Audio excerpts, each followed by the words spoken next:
जैसे हम देह भाव में स्थित है, इसके लिए क्या साधना की है? हर समय देह में ही रहता है ना व्यक्ति। देह का चिंतन होता है, देह में ही आम रहता है, देह के भोगों के लिए ही सारी चेष्टाएं होती हैं। स्वीकृति, इसका प्रधान कारण है स्वीकृति।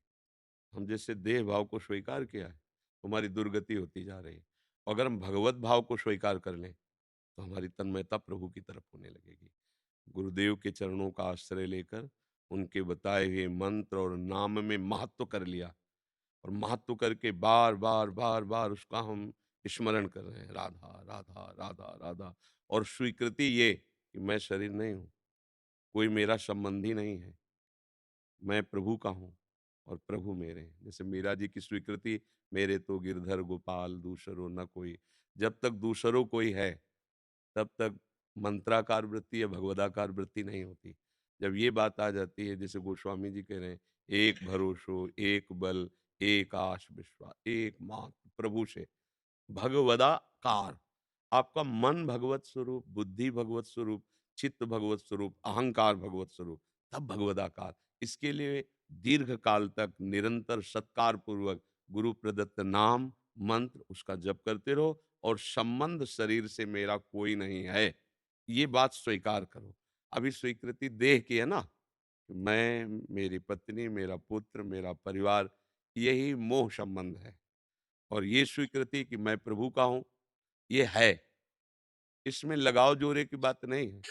भगवान के हम अंश हैं, तो हम भगवान के हैं। और जहाँ इस स्वीकृति में है में आए, तो जाग गए। अभी सो रहे हैं, मोह निशा सब। और जब जगे तो देखा, जे जाने जग जाए हेराई, जागे जथा स्वपन भ्रम जाई। जैसे जगने पर स्वप्न का कोई महत्व नहीं रहता, ऐसे विशुद्ध ज्ञान होने पर संसार का कोई महत्व नहीं रहता।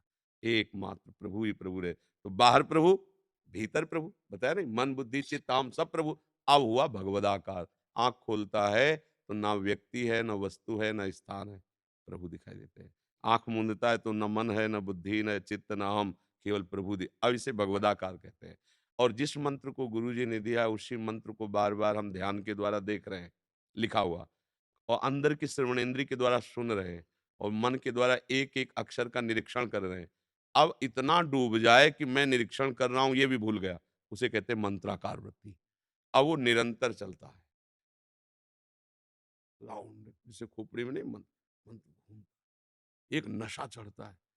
आँख खोले तो मंत्र, बंद करे तो मंत्र, चाहे आप ढोल बजाओ, तो उसकी ध्वनि में भी मंत्र जागृत हो रहा है। वो मतलब साधन नहीं है, वो साध्य है। करते-करते वो होने लगता है, और होने की स्थिति में फिर मंत्राकार कहा जाता है। अभ्यास करते-करते मंत्राकार हो गया, और भगवत स्वीकृति और भगवान के प्रति प्रियता, ये भगवदाकार कर देती है। समझ पाए आप?